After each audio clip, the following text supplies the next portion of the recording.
Picture this. You are standing knee-deep in cold mud outside the walls of Prague in 1420. The sky hanging low and gray like a threat that never speaks out loud. Your boots sinking with every step. The smell of wet earth mixing with iron and fear. And somewhere ahead, the ground begins to tremble. Not from thunder, not from weather, but from horses, tens of thousands of them. Their hooves pounding in a rhythm that crawls up your spine. And before you ever see them, you hear the armor. Steel plates clattering together, chains rattling. The sound of wealth and power moving as one unstoppable force. But how do you stop something like that with nothing but mud beneath your feet?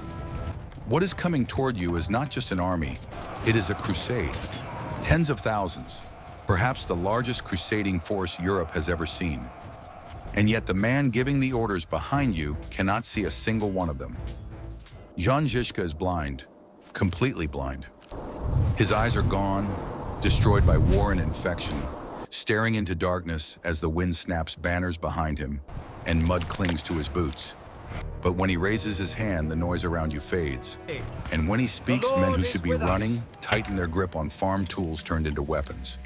Because Zizka understands something the knights do not, something they have never needed to learn, that armor is heavy, horses are fragile, and the fear makes mistakes. But how do farmers stop knights trained since childhood to kill? How do men with hammers and flails face steel-clad elites who believe God himself rides with them? To understand why this moment matters, you have to understand the world that created it. A world where power has always belonged to the few, where knights are not merely soldiers, but a ruling class born into land, titles, and the legal right to kill. Where war is meant to be clean and honorable between equals, while peasants starve through winters, pay endless taxes, and die nameless under kings who bow to a church drowning in gold, selling salvation while demanding obedience. A system so corrupt everyone can feel it rotting, even if no one dares to touch it, until one man speaks too openly. Brothers and sisters, do not let fear silence the truth in your hearts. The teachings of Christ demand justice. Then the fire comes. A preacher is dragged into the square. Flames climb, wood cracks, the crowd goes silent. Bells stop ringing. His death is meant to terrify the poor into obedience. But instead it ignites rebellion, pulling farmers, craftsmen, women, and boys into a war they never chose. And when Rome responds, it does not negotiate. It declares a crusade against its own people. Henceforth, by royal decree, the market tax is doubled. Any who defy this proclamation will hang by sundown. Promising knights forgiveness and glory. Serve honorably on this crusade, and I promise you divine forgiveness and eternal glory. Assuring them this will be easy. But what happens when honor meets physics? What happens when belief collides with preparation? As Zizka refuses to meet the knights in open fields, like tradition demands and instead chains wagons together into walls, locks wheels in place, reinforces wood with iron, leaving gaps for men but not horses, turning simple carts into moving fortresses filled with crossbowmen and early handgunners, while peasants wait outside with flails and hooks designed not for elegance, but for crushing force, and the knights laugh when they see it. Peasants! They should not. At dawn, the first charge begins. Hooves thunder forward, lances drop. Steel surges faster than anything you have ever seen. And Zizka does not move.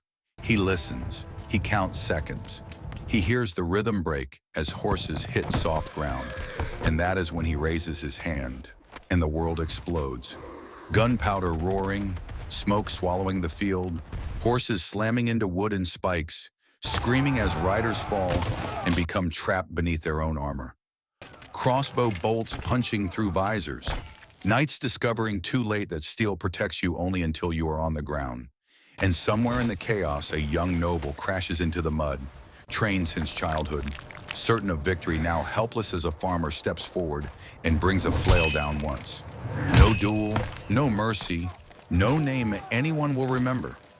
The Crusaders pull back in shock. This was not supposed to happen. Peasants were not supposed to hold.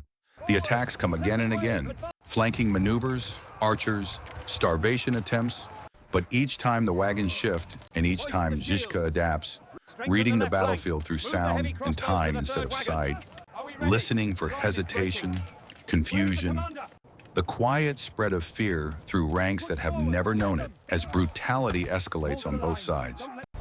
Villages burned, prisoners are slaughtered, restraint vanishes and numbers lose meaning, because tens of thousands mean nothing when terrain forces men into narrow spaces, when supply lines stretch thin, when horses tire and men suffocate inside armor built for dominance, not endurance.